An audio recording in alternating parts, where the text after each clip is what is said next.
As a type 3, my grain of sand is heart, worth, and exaggeration. This means I am driven mostly by my emotional needs, even if I'm unconscious about this. It also means that self-worth is central to the reason why I do what I do. And because of my self-worth and my heart, I might exaggerate certain qualities in me so that you see me in a certain way. I'm hoping you will see me in a way that validates my self-esteem. The way I want to be seen is I want to be seen as the best. For me, failure triggers my sense of low worth. And so I don't want to even look at that.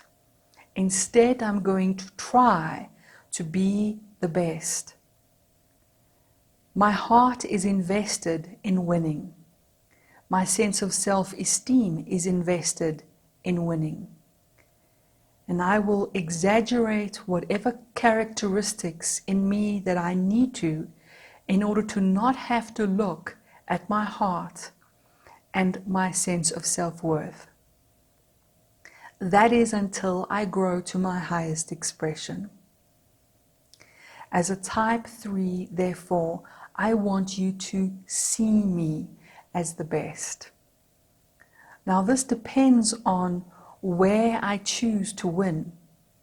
If I try to play the corporate game, I want you to see me as the best in corporate. If I'm trying to play the athletic game, I want you to see me the best in athletics. If I am very spiritual and I'm trying to win that game, I want you to see me as the most spiritual. So don't assume that I am always going to be playing the same kinds of games. Striving and achievement are really important to me. So I want you to see me as the best. I want to be visible when I choose to show you my best. I am a yes person. I don't want to say no, because no might imply that I can't do it. And because my self-esteem is connected to whether I can, I want to accept the challenge. And so that means I tend to say yes too often. It's only in my highest expressions that I learn to start saying no. I can be quite charming. I can flatter. And I know how to work a relationship or a room if I want to. This is because I am very driven. I am driven by those goalposts. Goals are very important to me. But it's no good for me that I am not achieving. So first is the only prize that I'm after. I want to do things quicker, easier, and I want the most efficient way to do everything. I'm an action person and I want to take action quickly. I don't want to faff. I want to just know what to do and get it done. I am competitive, even if I don't show this, because winning is everything. If I decide to engage in a hobby on the weekend, I can't do this casually. I have to throw myself into it completely and strive to perform at the highest. If I decide to cook a meal, I want to look for the quickest, easiest way to cook the best meal that I can. The people in my life, I believe, also need to be striving, and I don't tend to tolerate losers really well. For me, everything is about achieving. I want to achieve so much in my life.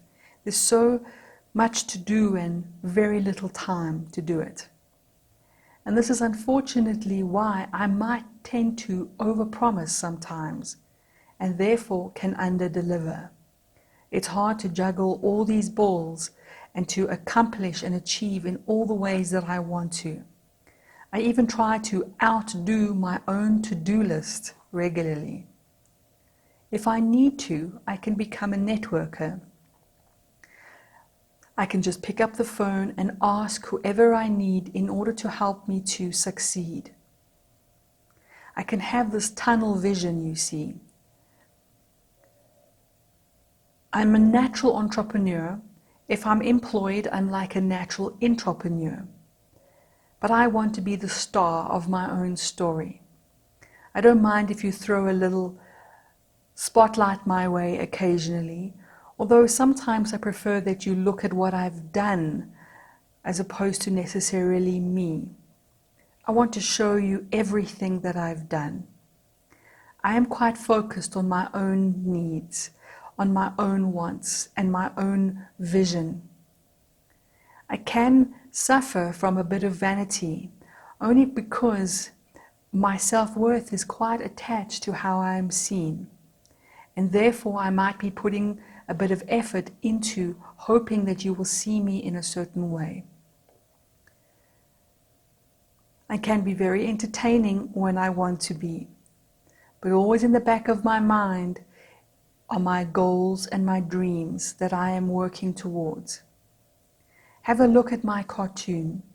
Notice that I am standing, smiling on my podium with my hands on my hips. Notice that I have my star. I want to be the star on my body. For me, second or third won't matter.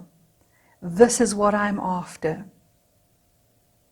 Now, at my stress point, I tend to collapse into some of the worst characteristics of type 9. This means that I procrastinate and I tend to avoid. Sometimes when I've overpromised and underdelivered, the pressure comes and people start demanding, and I realize that I might fail to impress and that I might fail to deliver. Then I collapse into my 9 and become quite heavy, even depressed, because I realize I've taken on too much, but I don't want to face that because surely I can do it. Also, I can collapse into my 9 when I realize that even when I do succeed, there's an emptiness to success that frightens me. It's only when I go to type 6 on the Enneagram, the best of type 6, which is my polarity, that I can discover deep meaning and success. When I collapse the polarity of type 6, I learn to be humble. I learn to accept and even seek feedback, which is not easy for me because of my worth. But when I humble myself to learning, which is the highest expression of type 6, and when I move into service in order to succeed, suddenly success has a texture to it that is meaningful and rich. Instead of winning for the sake of winning, I am now winning for the team. I am now making a difference in changing lives instead of winning just for winning. You see, I realize when I go to type 6 that the trophy is not enough. I want to make a difference with my life. So at my highest expression as a type 3, I humble myself. I take on feedback. I realize that quality is more important than quantity. Now I move into action and I motivate and inspire others, and we move to succeed for the betterment of us all. That is my highest expression, and that is what brings me true meaning as well as success. That is type 3.